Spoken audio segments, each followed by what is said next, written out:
Okay, pag tayo po gagawa ng ganitong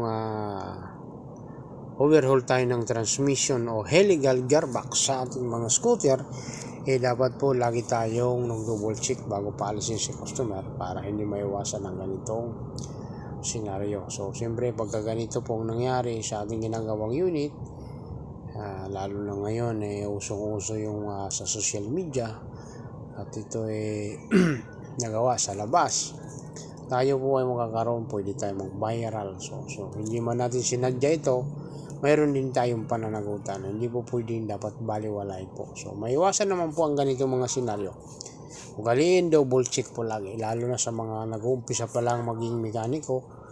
Tapos ang ginagawa ko nito nung ako nag-umpisa pa lang noon, tinatabi ko na sa unit ng motor ang langis, mag-gear oil man yan o transmission oil para aware ako. Siyempre, bago ko paalisin, iniisip ko kung ano pang mga kulang. Baka may nakalimutan pa akong higpitan. Hindi man tayo perfecto, pero kailangan natin i-practice